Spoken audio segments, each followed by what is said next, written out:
Na sisi tunachoamini nchi yetu hii ya Zanzibar, moja katika hazina ambayo na ndiyo kubwa ni Mwenyezi Mungu kutupa dini yetu ya Islam, ikawa ndiyo mwongozo wetu, ikawa ndiyo maisha yetu, ikawa ndiyo njia ya kupita, ndiyo utamaduni wetu. Sasa kupambana tukasimamisha dini yetu ni sehemu ya kujenga haya tulioambiwa, kwa sababu haya kama dini yenyewe inayumba au inayumbishwa, basi hamwezi katika nchi mkashikamana na haya. Kama nyinyi ni Waislamu, muishi kwa amani, muishi kwa mshikamano, muishi kwa kupendana, na wanaoendesha wawaendeshe kwa misingi ya kujenga hayo.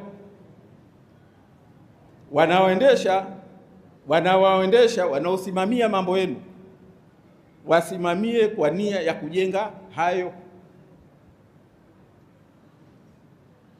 Tusiishi kwenye unafiki, tusiishi kwenye dhulma, tusiishi kwenye kudhulumiana. Hayo kama sote tumepita kwenye Ramadhani, maana hayo ni sehemu ya murakabati.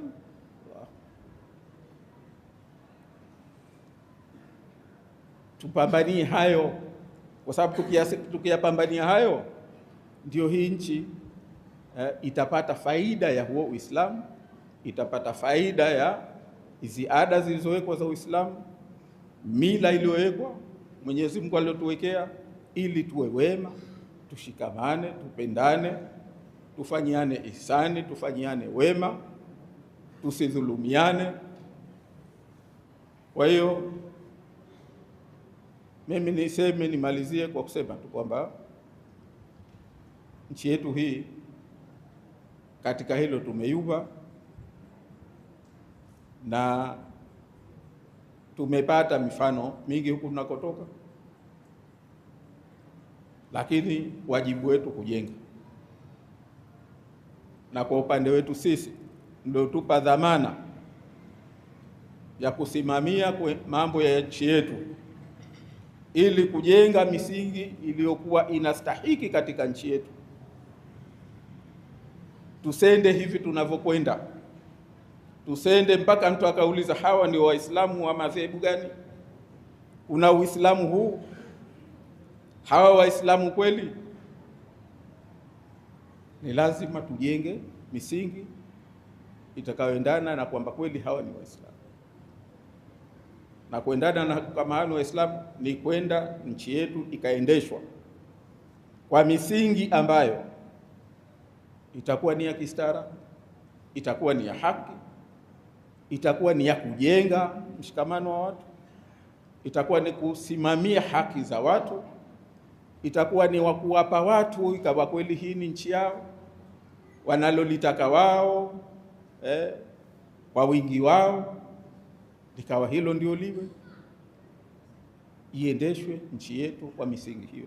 Ndio tutakapoweza kusimamisha dini yetu, na bila kuwa na misingi hiyo dini yetu itayumba. Sisi mliotupa dhamana hiyo, niseme kwa sisi, kwa upande wetu sisi, hilo tunalipambania kweli kweli. Ahadi yetu sisi katika hilo hatutachoka, kwa sababu ni wajibu wetu, ni wajibu wetu kama wananchi, ni wajibu wetu kama Waislamu kulipambania hilo, kwa sababu tuna dhamana. Tulipokubali hayo, tumekubali kama Waislamu pia dhamana ya kuwasimamia haya ili yasimame. Wapo akina Nadir bin Harith, wapo akina Ibn Salula.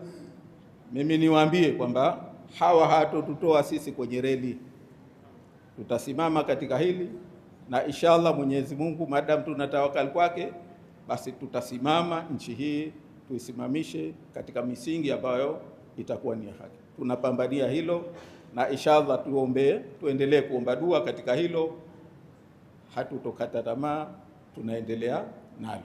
Niwahakikishie kwamba tunaendelea